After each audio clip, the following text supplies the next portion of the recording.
This meeting is called to order. I'd like to welcome everyone this evening. For roll call, Councillor Chapman and Councillor Ham are not in attendance. We'll now take a moment of reflection and respect, please.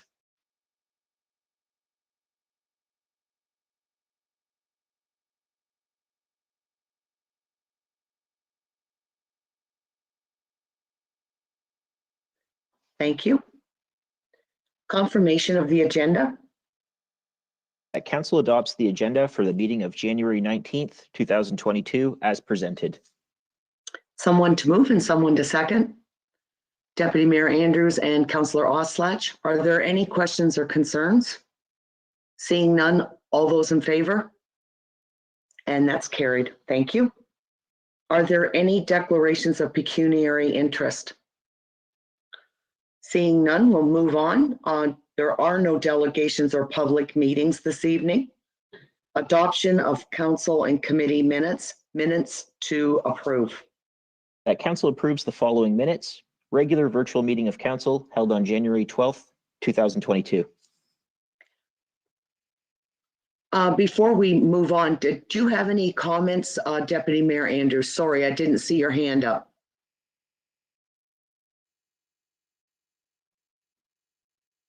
Okay. Someone to move and someone to second. Councillor Barber and Councillor Charlton. Are there any questions or concerns? Seeing none, all those in favor?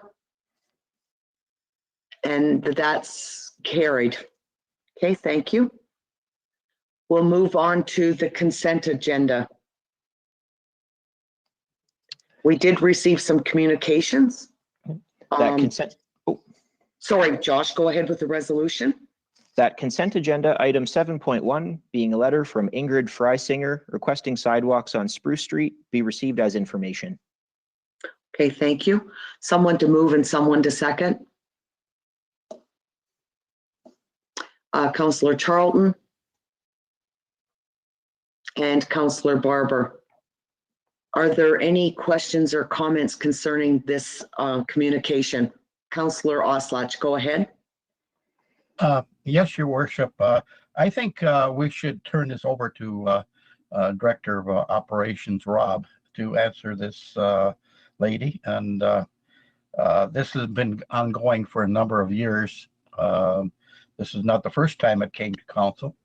So I think we should answer this letter and put the item to rest. Okay, are there any other comments concerning this? Okay, Josh, I apologize, but is what Councillor Oslach is saying, is that totally covered in what you've read with the resolution? I've been having computer problems. I apologize, Josh. I've been having computer problems. So if you could, I lost part of that. So. No, certainly, Your Worship. Through you and two members of council, currently the direction before us has to do with receiving this report as information. If with the permission of Councillor Charlton and Councillor Barber, who were the mover and the seconder, they could certainly accommodate Councillor Oslach's request that it be referred to staff for follow-up. I suspect that staff would benefit from some clarity, though, from Councillor Oslach on whether or not they'd like staff to present a report back to council for consideration, or whether or not they'd like staff to follow up directly with Ms. Freisinger. Councillor Oslach? Yes, Your Worship. I think to follow up with Ms. Freisinger would be the best objective.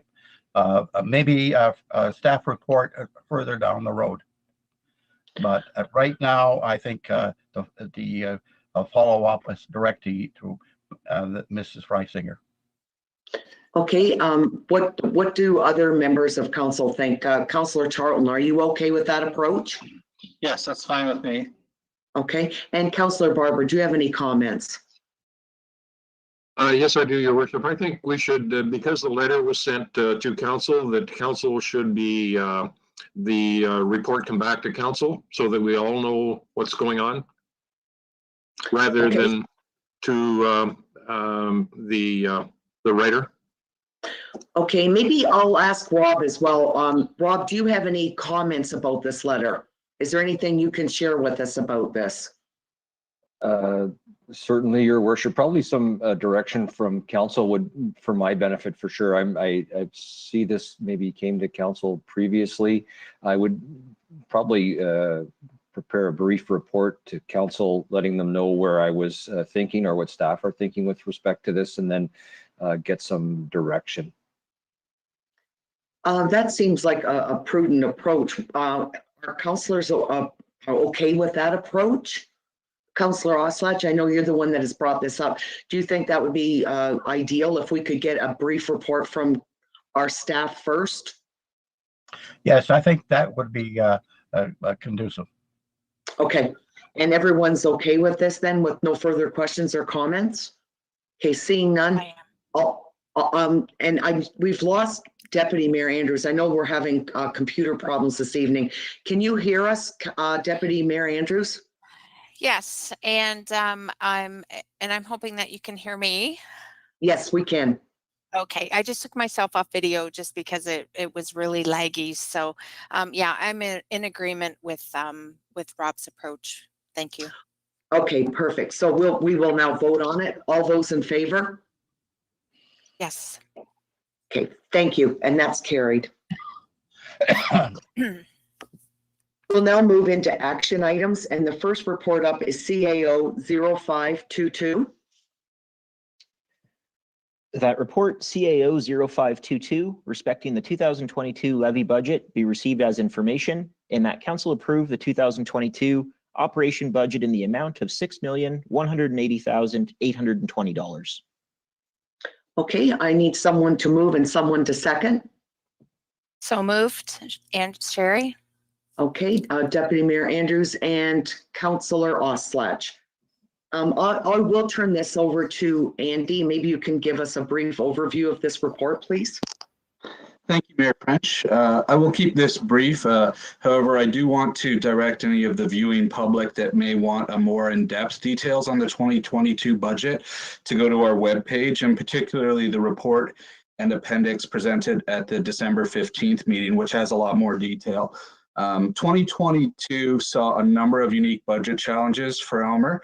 Although some were part of broader trends like inflation, others, like our negative assessment growth, are occurrences that we do not anticipate to see again. Staff had a very successful public engagement approach, and we were able to get almost as many responses to our survey as the countywide budget survey. We certainly value the dialogue with the public and very much want to continue to maintain an ongoing discourse. One of our fundamental commitments to this dialogue is to be transparent and sincere with Aylmer residents and in the pressures and challenges that we face. As identified in today's report, when directors submitted their initial budgets, our starting point was 6.5%. We were able to get that number reduced by more than half to where we currently sit at 3.22%. That process was not easy, particularly as in 2022, we are again funding all capital projects out of reserves. The end outcome of this process is that we do have less wiggle room in our budget than before. I feel this is an important point to make, as over the last couple of years, some municipalities have begun messaging significant surpluses as a positive outcome. For the public's understanding, I don't believe large surpluses are positive, as they mean that more taxes are levied in a given year than required. So while some municipalities saw large surpluses occur in 2022 due to projects not proceeding, that really shouldn't be an ongoing on an ongoing basis. While no one wants a deficit, we want to get as close to our budgeted amount at the year end as possible, and that's really fulfilling our fiduciary commitment to the community. Overall, I want to thank the public for their insights on this budget and staff for all their efforts. Certainly, a special thanks to Heather and Lisa for steering this ship, and a special thanks as well to council. And with that, staff are presenting the 2022 budget with a 3.2% increase for approval, unless council has any further changes to make. Okay, Deputy Mayor Andrews, you had your hand up first. Go ahead. Thank you, through your worship. I'd like to propose a friendly amendment to the budget if possible. I know that it was mentioned before, but what I would like to see is the transfer, remove of the transfer of the parks reserves of $20,000 from the proposed 2022 budget, and the transfer of the $11,000 from the council initiative reserve. And then this way that should reduce the budget down. So I'm proposing that this evening in hopes that I get support with that. Okay, thank you, Deputy Mayor Andrews. Are there any questions or comments from other councillors? Go ahead, Councillor Oslach. Yes, Your Worship, I was going to propose the same thing. I'm in complete agreement with the Deputy Mayor Andrews, and we can take the money out of the parks reserves and lower the budget, probably one tax point. Okay, sorry, go ahead, Deputy Mayor Andrews. And just thank you, through your worship, just for further clarification, if there's an amount that would bring us down to for a final total affecting our budget, is there an update on that Andy could possibly give with those two changes? Go ahead, Andy. Perhaps I'll defer to the treasurer. Heather, do you have an answer for Deputy Mayor Andrews?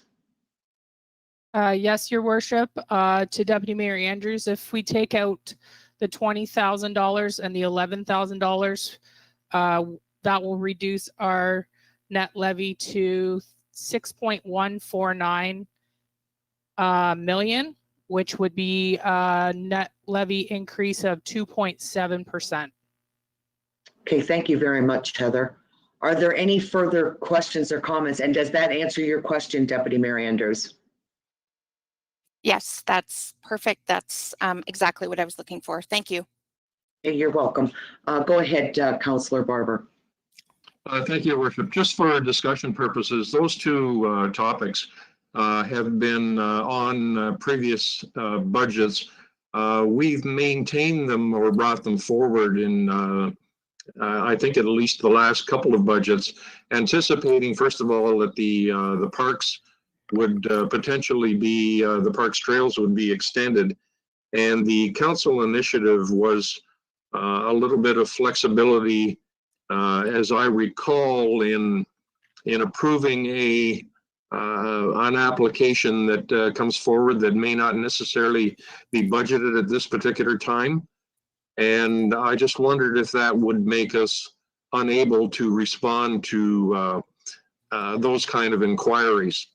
And just my comments on the budget, I think all the members of council would have liked to have been able to stand up this evening and say, we've done changes, we've made changes to the proposed budget that would perhaps in a perfect world not relate to any particular tax increase.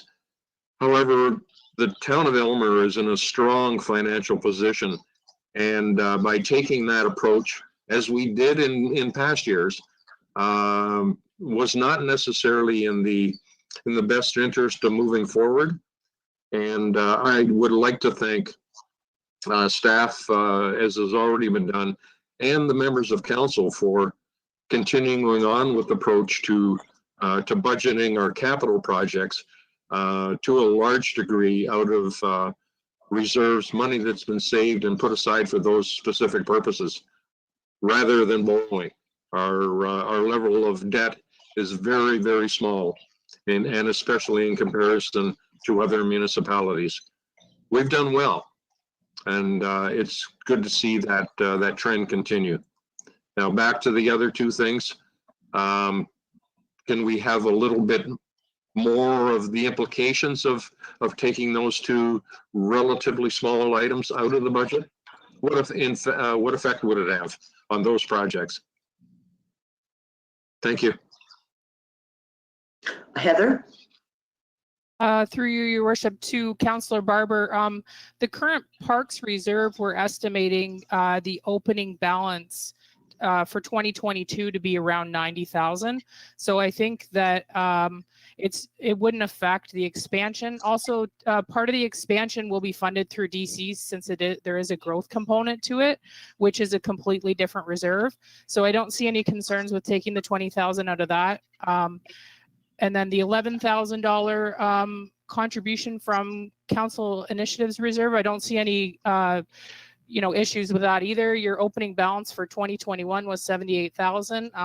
I think that it's reasonable to take that amount out, and I think it's nice that you guys came up with these ideas to help the taxpayers out this year. And just to quickly add to Heather's points there too, I know we can never bet on getting a dividend from Earth, but if we do get another dividend, it would be towards the end of June of this year. So that fund could again go up again this year. Councillor Charlton? Through your worship, the parks people were going to refurb the pool this last fall. I don't know if that ever got done. I guess the money was already there. If it wasn't spent, I was wondering if it's going to cost more to do it next year, and that 20,000 might come in handy for that. Thank you. Heather?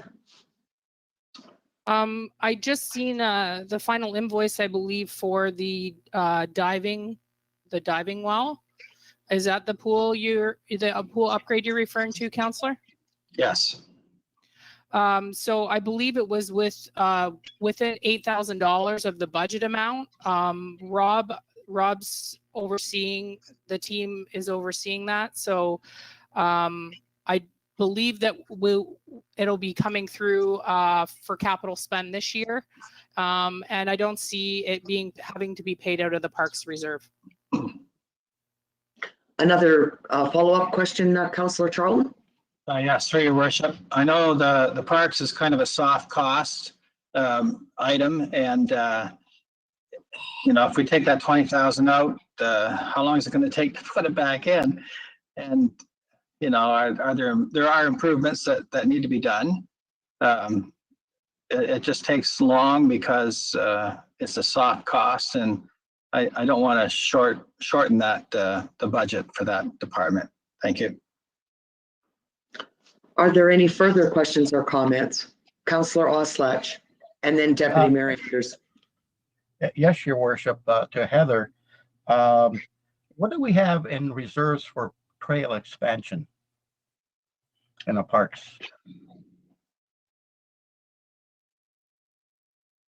So in the capital budget presented in December, let me just pull that file up 1 second.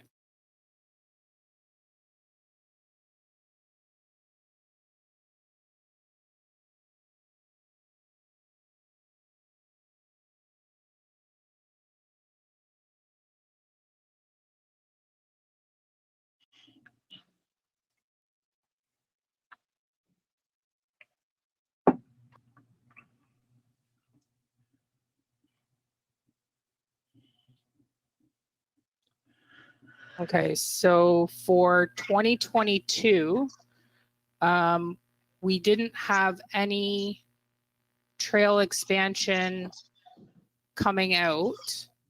But in 2023, we have budgetary amount for 25,000 for a possible pedestrian bridge, and another 150,000 forecasted for the trail expansion behind the ECC to the new development.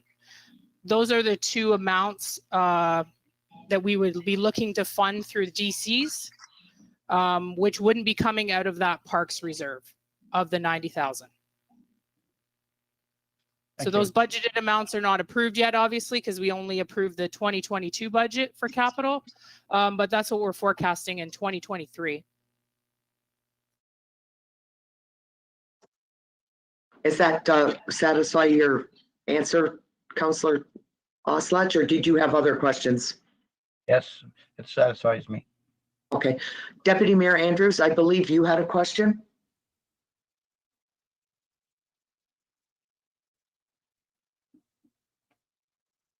Are you having computer problems again? I believe that we can't hear you.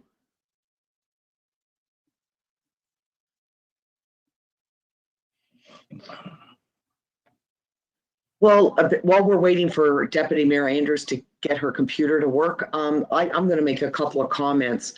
First of all, that's why we have a initiative reserve, so that if there is something that comes up, and as Councillor Charlton has said, what if there is something that comes up with a pool or whatever? I believe we can use some of that money if something did come up with the pool later on that's not anticipated.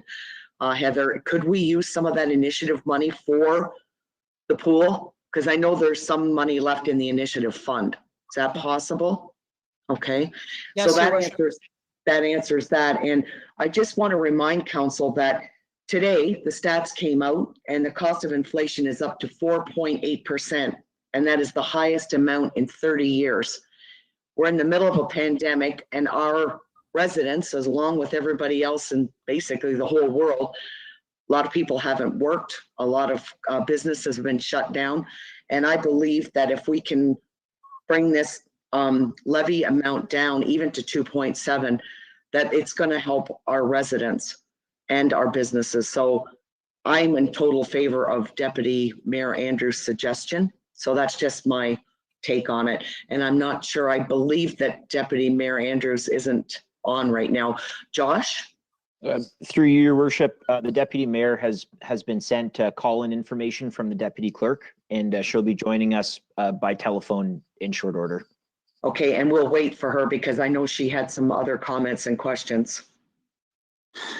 And Mayor French, if it assists, I did some quick back of the napkin math here, and I think the treasurer will correct me if I'm wrong, but I think the change in the average household impact of this, we are currently at $58.54 increase for the year.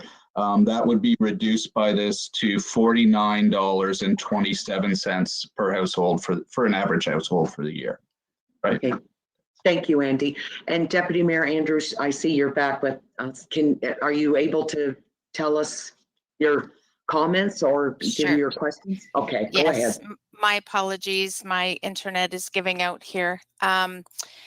Sorry, I'm not sure where we left off, but this has been an exceptional year. I think everyone's been affected just with the circumstances. I'd just like to see the opportunity for, just make the tax rate just a little bit more palatable for our residents. And it might not seem like a lot to a lot of people, but as much as we can reduce it down, I think this is the year to do it. I think we're, just the news, everything that we're seeing, it's an uptick on, where we're going to go. And if there is an opportunity where we can give taxpayers even a bit of a break, I think this is the opportune time to do it. So that's my reasoning behind this amendment request. Thank you, Deputy Mayor Andrews. Are there any further questions or comments? Okay, seeing none, this has been a good discussion. All those in favor? And I'm in favor, so that's carried. Thank you. The next report is CAO 0622. That report CAO 0622 entitled Fire Communication Equipment Agreement be received for information, and that council directs staff to present a bylaw to authorize the signing of an agreement with the Elgin lower tier municipalities for joint ownership of fire communication equipment and shared responsibility for related costs and expenses. Okay, someone to move and someone to second. Councillor Barber and Councillor Charlton. And I'll turn this over to you, Andy. I'm not sure if you or the chief are going to speak to this one. Thank you, Mayor French. Perhaps I'll start off, and if the chief has any comments, he can jump in as well. Certainly, this is a continuation of an existing agreement. It's a relationship that works well. I think as the system is beginning to age, so it will probably in the future have increased costs, but at this time, it's the best system that we've got, and I don't know if the chief has anything to add to that. Thanks, Andy. Just to echo what our CEO has identified, it's a good relationship with our county partners. We all share the expense, the rental, the cost of the backup supplies that we have in stock. This has been in place for several years, and it's more of a housekeeping issue, I believe, Andy. Okay, thank you. Are there any questions or comments concerning this report? Councillor Charlton, go ahead. Through your worship, I saw in the report that the fire support costs are $3,800 a month. Is that for the county or for the town? Anyway, I found it interesting to see it was $3,800. I just don't know who pays that. Thank you. Chief, did you want to answer that one, or Andy? I can start, your worship. Thank you. Through you to the councillor. That could be the figure for the entire Elgin Fire Department, divided by the 6 members. Am I correct by saying that, Heather or Andy? That's where I would believe that figure would come from. Yeah, I believe so, because I get the invoices and they're nowhere close to that. Yeah. I signed them too, and I haven't seen that. So I'm going to say, councillor, that's the grand total divided out between the member municipalities on the service agreement. Okay. And go ahead, Councillor Charlton. Yeah, through your worship, I think it's a great idea and a good opportunity to update that equipment. I know it will make the citizens of Aylmer feel a little more relieved that their fire protection is up to snuff. So thanks.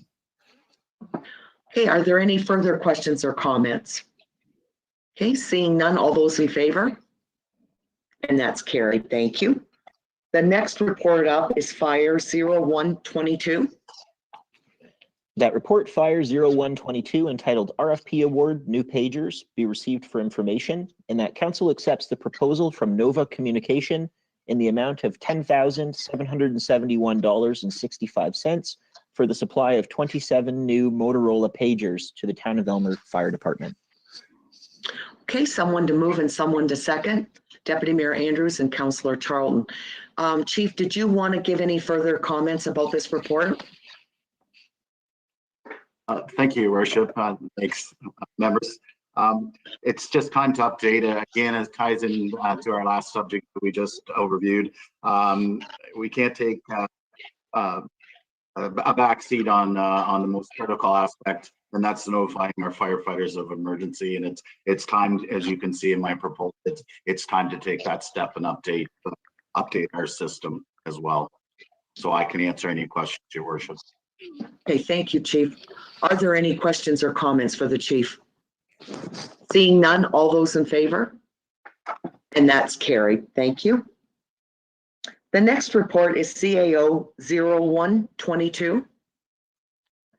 That report, CAO 0122, respecting the preliminary 2021 BMA study, be received as information. Okay, someone to move and someone to second. Councillor Oslach and Councillor Charlton. And I'll turn this over to you, Andy, if you'd like to give us a bit of a brief overview. Thank you, Mayor French. This report is respecting the BMA Municipal Comparator Study, which Aylmer participated in for the first time this past year. 114 Ontario municipalities participated in this study, and there are a lot of valuable insights that we can derive from it. The entire study is over 500 pages, so we didn't include it all here. However, it is linked to the report. Overall, the study shows the relative strength of our town. Our debt level is low. Our reserves position is strong.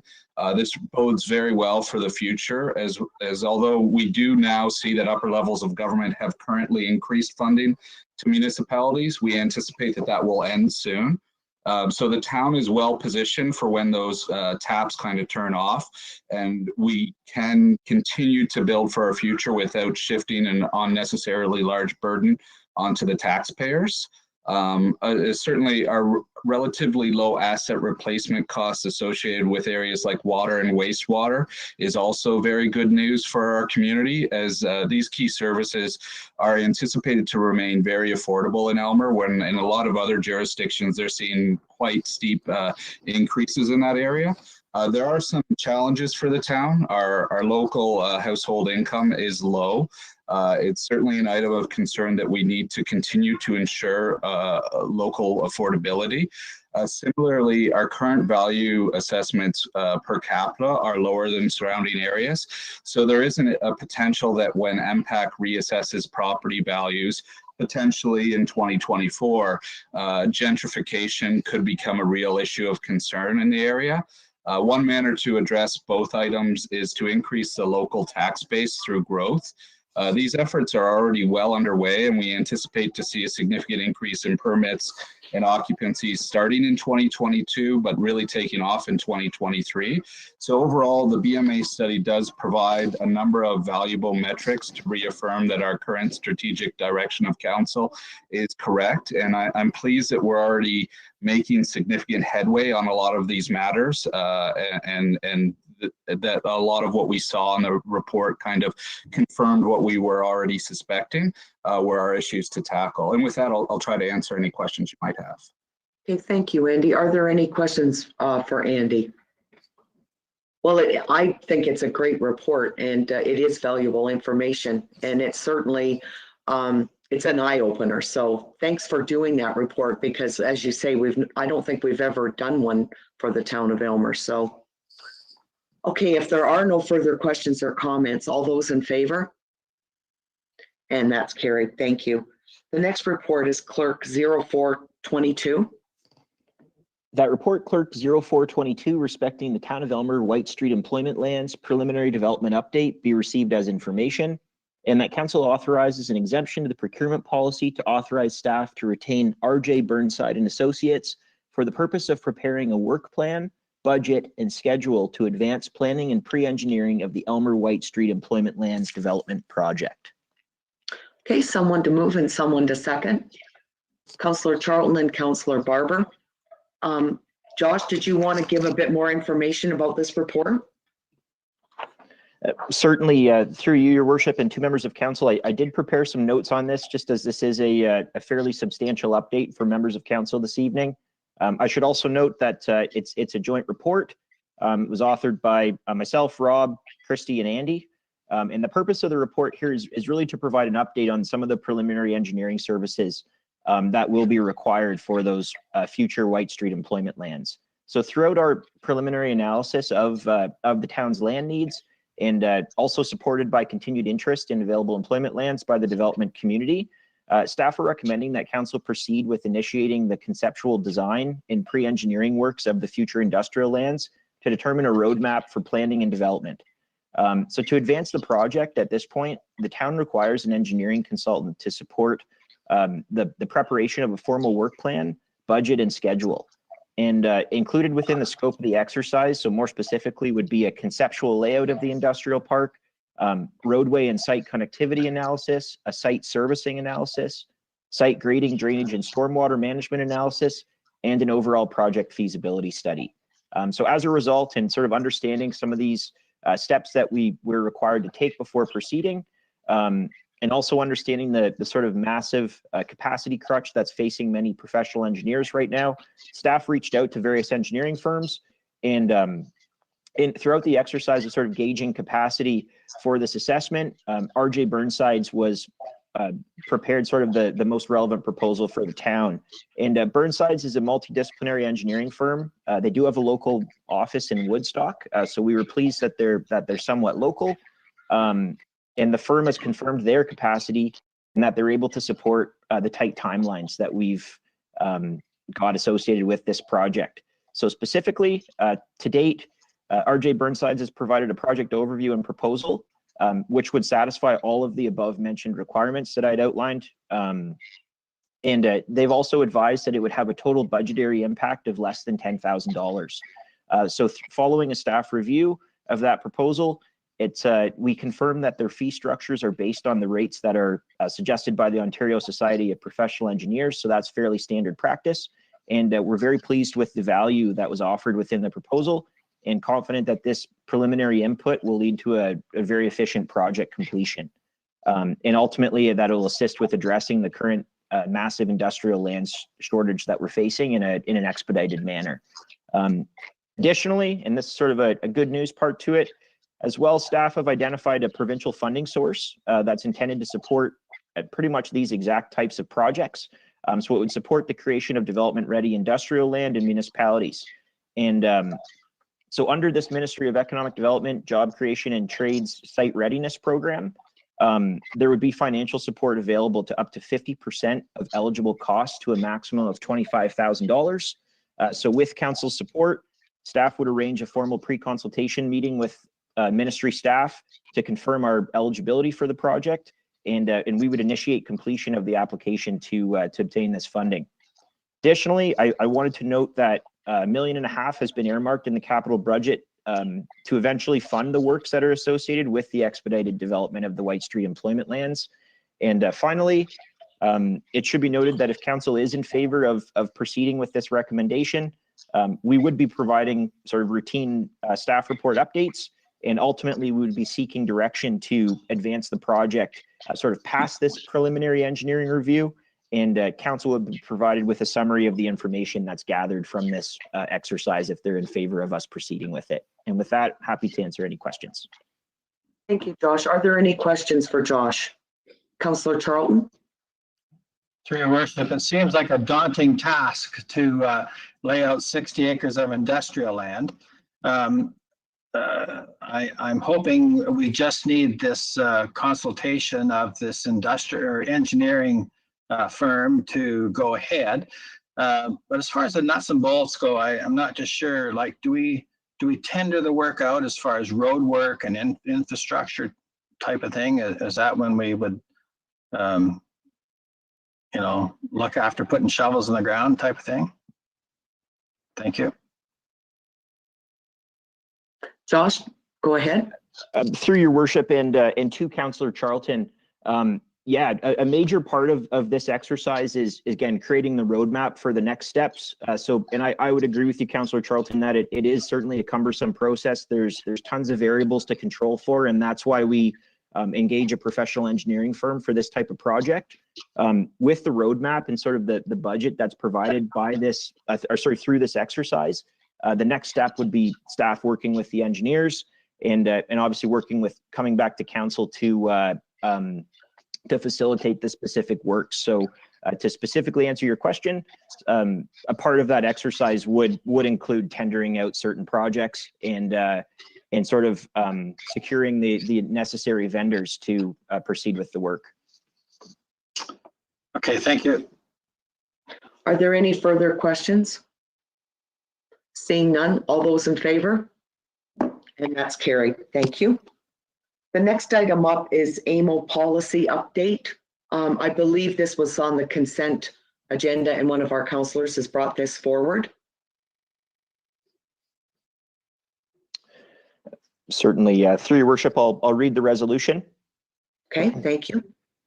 Whereas the cost of municipal insurance in the province of Ontario has continued to increase, with especially large increases going into 2021, and whereas joint and several liability continues to ask property taxpayers to carry the largest part of damage awards when a municipality is found at minimum fault, and whereas these increases are unsustainable and strain resources for critical municipal services, And whereas the Association of Municipalities of Ontario, AMO, has previously outlined 7 recommendations that would address some of the above insurance issues, including 1, the provincial government adopt a model of full proportionate liability to replace joint and several liability. 2, implement enhancements to the existing limitations period, including the continued applicability of the existing 10-day rule on slip and fall cases, given recent judicial interpretations and whether a 1-year limitation period may be beneficial. 3, implement a cap for economic loss awards. 4, increase the catastrophic impairment default benefit limit to $2 million and increase the third-party liability coverage to $2 million in government-regulated automobile insurance plans. 5, assess and implement additional measures which would support lower premiums or alternatives to the provision of insurance services by other entities such as nonprofit insurance reciprocals. 6, compel the insurance industry to supply all necessary financial evidence, including premiums, claims, and deductible limit charges, which support its and municipal arguments as to the fiscal impact of joint and several liability. And 7, establish a provincial and municipal working group to consider the above and put forward recommendations to the Attorney General. Therefore, be it resolved that the Council of the Town of Elmer calls on the Honourable Doug Ford, Premier of Ontario, to establish a working group to consider the recommendations proposed by AMO, craft a work table risk management solution for municipalities, and implement reforms within the insurance industry. And further, that Council requests the Province of Ontario provide municipalities with appropriate grant funding until such time as there are adequate reforms within the insurance industry to alleviate the burden upon the municipal taxpayer. And further, that Council send a copy of this resolution to the Honourable Doug Ford, Premier of Ontario, the Honourable Jeff Urick, MPP, Elgin, Middlesex, London, AMO, and the County of Elgin. Okay, thank you, Josh. Are there any questions or concerns with this resolution? Councillor Barber? Thank you, Your Worship. Joint and several liability has been a discussion at council level for a number of years. What it basically means is if the town is found to be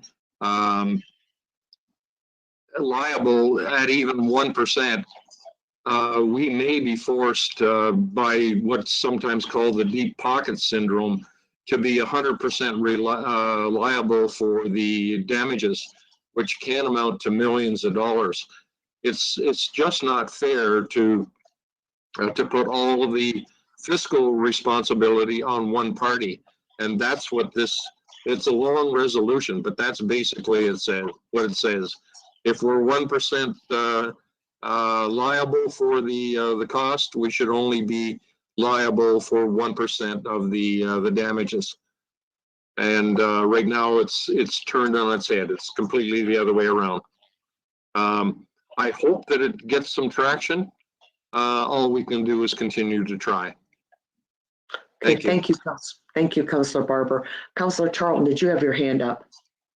Through your worship. So are we starting the ball rolling here, or have other municipalities started it? Or should we be asking other municipalities for their support? Josh, go ahead. Certainly, through your worship, and to Councillor Charlton, this is a resolution that came from the Association of Ontario Municipalities. So there's sort of an advocacy association that acts on behalf of municipalities. So this exact correspondence has been sent to all 444 municipalities in Ontario. Historically, the resolution has been endorsed and circulated among Ontario municipalities, and we expect to see that moving forward. Okay, thank you. Are there any further questions or comments? Seeing none, all those in favor? And that's carried.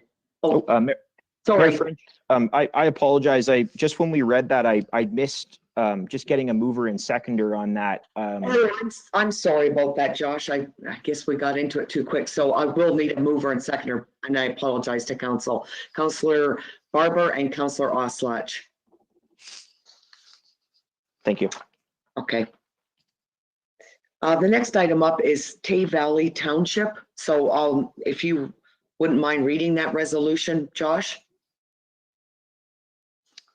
Whereas the Government of Ontario recently announced the continued postponement of the province-wide assessment update for the 2022 and 2023 taxation years, and whereas this means that property values will continue to be based on the January 1st, 2016 valuation date until at least 2024, And whereas the town of Elmer is aware of the important increase in property values throughout the province and within its own jurisdiction, and whereas the continued postponement of property valuation translates into a significant loss of taxation revenue for municipalities. And whereas the Council of the Town of Elmer endorses the Tay Valley Township Resolution regarding the province-wide assessment update dated December 14th, 2021. Now therefore be it resolved that the Council of the Town of Elmer urges the Government of Ontario to reconsider its decision and direct MPAC to proceed with a province-wide assessment update in order for Ontario municipalities to be able to collect property taxes based upon actual property values. And be it further resolved that a copy of this resolution be forwarded to the Honourable Doug Ford, Premier of Ontario, and the Honourable Jeff Urick, MPP, Elgin Middlesex London. Okay, someone to move and someone to second. Councillor Charlton and Councillor Oslach. Did you have any further comments about this, Josh? Through your worship, I have nothing to add at this time. I know that council has been apprised of correspondence from MPAC, just respecting the delay in updating that province-wide assessment. Okay, thank you, Josh. Are there any questions or comments from council? Councillor Charlton, go ahead. Yeah, I'm in favor of the resolution, but I'm just not sure how it's going to affect taxes in Elmer. Our average home now is evaluated in Elmer at what, 270 something, and what's that apt to go to, and how will that affect our taxes? Are we in for a very rude awakening in a couple of years when this happens? Thank you. Andy? Through you, Mayor French. So there was an MPAC. I've been trying to get some more information from MPAC. I sat in on their year in review, and they didn't really discuss this at all as an upcoming project. So they're not really talking about the topic much. But what they are assuring people is that when the reassessment does occur, they aren't going to just take a year or two, so they don't look at bubbles in the real estate market. But if you are in a neighborhood where, you know, over the last 3 or 4 years, numerous houses have sold for an increased amount, then you can anticipate that your house evaluation will go up. But the one thing that offsets that is every time the province has come in and done a significant reassessment, they've phased in the approach. So I think that we anticipate that even in 2024, when we get that increase, it'll be phased in over 4 years. That again won't make municipalities happy because it'll be phased in. And again, it kind of continues an inequity or unfairness in the local tax, because it's essentially people should be paying the real value of their property, and if they aren't, then it means somebody else is paying more taxes than they should. So there's always winners and losers, but the process of reassessment is meant to be a process to ensure fairness. Okay, thank you. Are there any further questions or comments? Councillor Barber? Thank you, Worship. In order for assessment to be fair, it has to be accurate. And the province, in not being diligent and keeping up with a fair market value, it shifts the burden from one side to another. We don't necessarily collect any more money in any particular year. It's just the way that tax levy is divvied up. What's our budget this year? $6 million roughly. That doesn't change with market value assessment. It's just prorated differently among the property owners. So again, it doesn't change the total amount collected. But if you're not realistic in the values of the properties, one segment of the population will be paying more. One segment of the population will be paying less than their fair share. It's just got to be kept current, that's all, in order to work. Okay, thank you, Councillor Barber. Are there any further questions or comments? Seeing none, all those in favor? And that's carried. Thank you. The next item up is new business and matters of urgency. Councillor Barber brought forward a notice of motion on January the 12th I'll have the clerk read this motion and then after we'll look for someone to second it. Go ahead, Josh. Whereas the parking spaces on the north side of Talbot Street between Myrtle and Oak are seldom utilized, and whereas traffic turning in this area would be enhanced with a designated turning lane, now therefore be it resolved that staff be directed to prepare a report for council consideration to eliminate parking spaces on the north side of Talbot Street between Myrtle and Oak Street and create a turning lane in the said location. Okay, thank you, Josh. So as I said, we'll need Councillor Barber, of course, it's his notice, so he's moved it. So we need someone to second if they're willing. Councillor Oslach. Okay, so how do we want to approach this? Did you want to speak to this, Councillor Barber? Or would you like staff to maybe have something to say about your motion, or how do you want to approach this? Just a quick comment, Your Worship, and then staff can chime in as appropriate. I did receive one letter regarding the notice of motion, and that was a person who suggested that the turn lane would not be utilized except by a limited number of people going into certain establishments. It was this writer's suggestion that rather than a turning lane, that a bike lane be installed in that particular area, with the bike lane being raised to the level of sidewalks, and that the live lane of traffic and the bike lane be separated by planter boxes. And I'm just passing that along for information.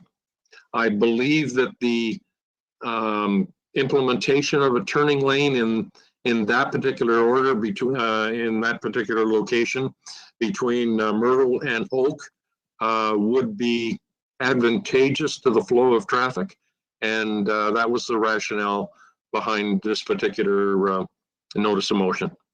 Thank you. Okay, thank you, Councillor Barber. So I guess I'm going to put you on the spot. So what is it that you would like for the outcome of this? Would you like staff to be doing some research into this and bringing back a report? Or do you want to hear maybe something from staff this evening? What approach would you like us to take? I think in order to get background information, either in support or to squash the idea, that staff be directed to prepare a report and bring it back to council. Okay, because and I'll ask Josh about this. So I know that there's the motion there, Josh, but what Councillor Barber has said, can we add that to the motion, or should we be doing something different with this? Through your worship and two members of council, I'm just reading the third clause in the motion that stipulates that staff be directed to prepare a report for council consideration to eliminate the parking spaces on the north side of Talbot Street and Myrtle Street, the north side of Talbot Street between Myrtle and Oak Street, and create a turning lane in the said location. I think that with that direction and with Councillor Barber's additional commentary here, staff would have sufficient direction to prepare a report for council's future consideration. Okay, I just wanted clarification so that our council can have a further discussion. So are there any other questions or comments from council? Okay, we'll start with Deputy Mayor Andrews and then Councillor Oslach. Go ahead, Deputy Mayor Andrews. Thank you, through your worship. Just a couple of questions. So first of all, the motion was, to speak to a turning lane, but then now it's slowly moved into a bike lane. Taking into consideration that we just redid Talbot Street, I don't think that the idea of putting in a bike lane at this point makes much sense to me. It's a busy road. I get that. Traffic goes through, transport trucks, the whole bit. I travel that road often. I am completely opposed to putting anything to do with the bike lane, raising it, sidewalk with the partition, with planter boxes. I just think that just doesn't make sense to me personally. And even the or even the turning lanes specifically between Myrtle and Oak, that's a significant amount of stretch of Talbot Street. So we would need input from every resident, every business owner that uses that stretch, and some do use that stretch for their businesses. So we have to take that into consideration. I personally am not in favor of even directing staff to look at this. I think, you know, we've invested a significant amount in our main street, and to consider, you know, doing all this, it just, to me, it just doesn't make sense. If we can eliminate a few spots where we know the bottlenecks are contained, that makes sense to me.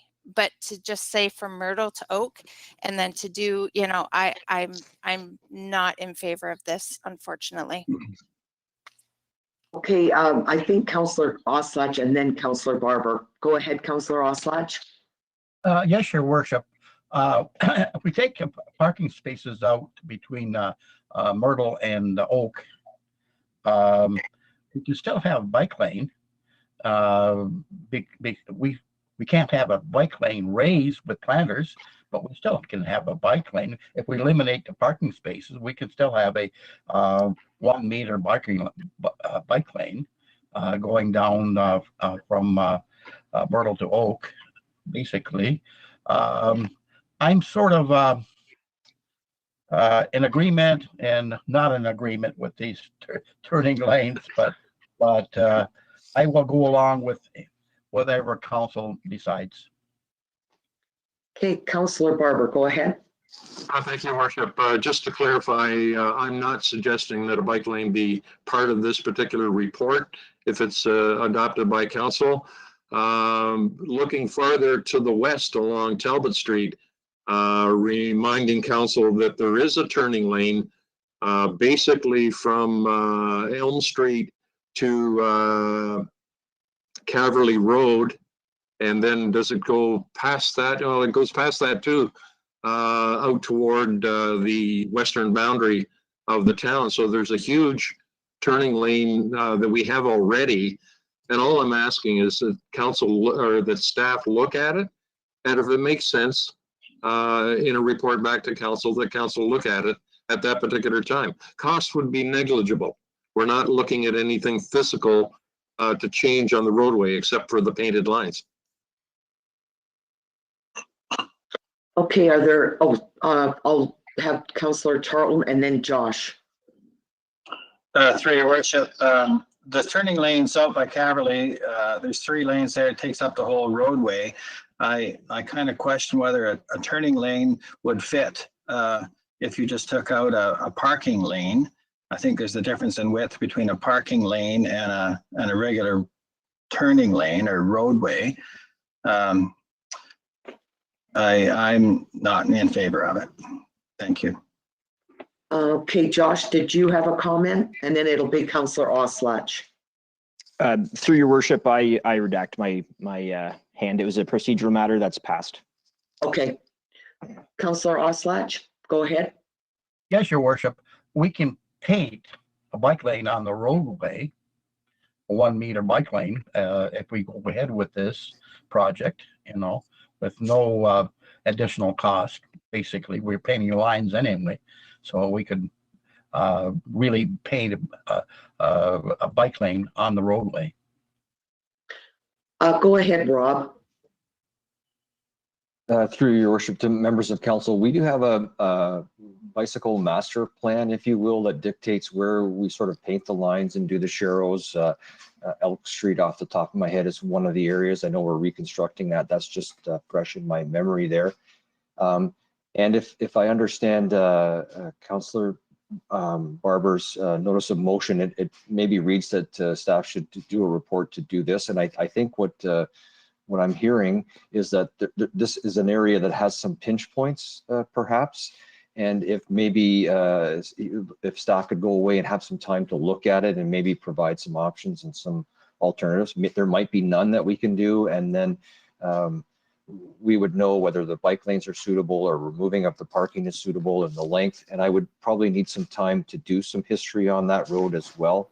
Like you say, there are opposing center line lane there. I call them suicide lanes. They're probably not the right term, but so I would need some time to look at it should council decide to give staff direction there tonight. Okay, thank you, Rob. Deputy Mayor Andrews. Thank you, through your worship. The resolution doesn't state anything about bike lanes. So if that's where we're looking for, I think we need to change the notice of motion that's come forward. But as it states right now, it's just, considering eliminating parking spaces to accommodate a turn lane, which the way that it sits right now, I'm not in favor of. So if we want to change the notice of motion, then I would be in favor of what Rob is suggesting, because I do think it's important, of course, that, we're considering, the alternate forms of transportation in town. Do I think that there's enough room to make a dedicated bike lane without still causing a bottleneck? I think that's a whole nother issue that needs to be addressed. But as I stated, the notice of motion as it sits doesn't really state anything about a bike lane. So, Councillor Barber, are you prepared, since it's your notice of motion that you brought forward? Are you willing to maybe change the wording a bit to give staff a little bit more clarification? If it meant that the council would then endorse the motion to at least look at the subject, I'd be more than agreeable to do so. Okay, thank you, Councillor Barber. And Josh, could you help us out with this, maybe with the wording? Certainly, Your Worship, I'll take a crack at it. Whereas the parking spaces on the north side of Talbot Street between Myrtle and Oak are seldom utilized, and whereas traffic turning in this area would be enhanced with a designated turning lane, now therefore be it resolved that staff be directed to prepare a background report exploring options for improving traffic flow and turning on the north side of Talbot Street. Okay, thank you, Josh. And Councillor Barber, what do you think of that? Is it, do you believe that that's still getting your point across, but maybe making council a little bit more comfortable? I think we're close, Your Worship, in answer to Deputy Mayor Andrews' suggestion. No, it didn't mention anything about bike lanes potential. If we could just tweak that a bit. Okay, go ahead, Josh, and then I have a comment as well. Maybe if it's all right with you, Josh, I'm going to bring up my comment because it could be something that's incorporated. We've really got to consider the BIA and the Chamber of Commerce. We have parking issues galore in Aylmer. We know that, we have for years. And I don't like the idea of taking away parking spaces. And I have had a conversation with a business owner that's very concerned about this. And maybe they aren't utilized a lot, but they are there and they are available. And we want to make sure that we have plenty of parking so that our businesses can have the customers come into their stores. We need to keep that in mind because our businesses have really suffered over the last couple of years, and we need to make sure we accommodate our businesses as much as we possibly can. So Josh, I don't know if that's something we can add in that we should consult, or is that something we would do after staff brings back a report? It's just, I don't want to forget about the BIA and the Chamber of Commerce. Josh? Certainly, through Your Worship, I think that within the scope of the document, it would be important for staff to identify the relevant stakeholders that would need throughout this process. And previous to that, I was going to add that just as the third clause to that resolution, just to satisfy Councillor Barber's request, we could have it read exploring options, including the feasibility of bike lanes for improving, and then we would carry on with the balance of the motion as suggested. Does that seem a little bit better for everyone? Councillor Oslach, go ahead. Yes, Your Worship. You mentioned parking on the north side, the parking lanes. There's a large parking lot on the south side with the President Plaza there, and it basically is half empty most of the time. Well, it is now, Councillor Oslach, because of COVID, but we're anticipating things are going to be picking up once this is done. And we just have to make sure that we consult with all our stakeholders and make sure that our BIA and Chamber of Commerce are good with this. We want to make sure that our business owners have a say in this. So, Councillor Barber, go ahead.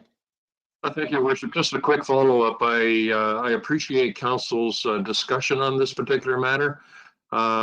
Whether it goes ahead or not is to be decided, but it's the discussion that council is making that I appreciate very much. Thank you for that.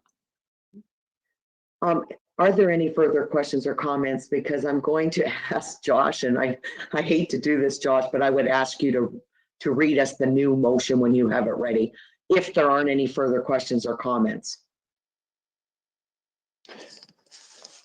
Certainly, through your worship. And so this is moved by Councillor Barber, and we would require permission from the seconder, who was Councillor Oslach, to make this friendly amendment just to improve the motion. Are you okay with that, Councillor Oslach? I approve it. Okay, so the motion reads, whereas the parking spaces on the north side of Talbot Street between Myrtle and Oak are seldom utilized, and whereas traffic turning in this area would be enhanced with a designated turning lane, now therefore be it resolved that staff be directed to prepare a background report exploring options, including the feasibility of bike lanes for improving traffic flow and parking on the north side of Talbot Street. Okay, and everyone's clear with this? Are there any further questions or comments? Seeing none, all those in favor? And that's not carried. So it's defeated. Unless I've missed somebody, and I want to apologize to council because my computer has not been very cooperative tonight. So I apologize because it's been lagging and I've been losing some of my connection there. So I'm pretty sure there were two for yes, and I'm voting no. I believe Deputy Mayor no, and Councillor Charlton no. That's correct. I don't mean to put you on the spot, but because we're having a bit of a problem here with our computers, I just want to make it clear. So that motion is defeated. Okay, we will move on to the next item, which is council to consider giving third and final reading. That council gives third and final reading to the bylaw 322, being a bylaw to appoint the municipal auditors, bylaw 422 being a bylaw to authorize borrowing for current expenditures and capital outlay during 2022 from the Consolidated Reserve Fund of the Town of Elmer, and the bylaw 522 being a bylaw authorizing the treasurer to draw on the existing standby line of credit if required to meet operating expenditures in 2022. Okay, thank you, Josh. Someone to move and someone to second. Councillor Barber and Deputy Mayor Andrews, are there any questions or concerns? Seeing none, all those in favor? And that's carried. Next item, inquiries by members. Oh, sorry, go ahead, Councillor Charlton. I just wanted to compliment the staff on the snow removal after our last dumping of snow. They did a great job, and I know they knew it was coming, and you can't plow a couple of days ahead, so you got to wait for the snow to get there and then deal with it. And I thought they did it in a great fashion and a timely manner. So yeah, congratulations to them. Thank you. Thank you, Councillor Charlton. Are there any further inquiries by members? Are there any statements or committee reports this evening? Seeing none, there is no report of the mayor this evening. There are no notices of motion. We have no reason for a meeting close to the public this evening, so we'll move to adjournment. Josh, could you read the resolution? That council do now adjourn at 8:08 p.m. Okay, someone to move and someone to second. Councillor Charlton and Deputy Mayor Andrews, questions or comments? Seeing none, all those in favor? And that's carried. And thank you. And again, I apologize. It was a bit of a mixed up meeting this evening with our computer, internet and all that other good stuff. But thanks everyone so much and have a great evening. Thanks, everyone. Have a good night. Yeah. Good night. Good night, people. Have a great night. You too. This conference is no longer being recorded.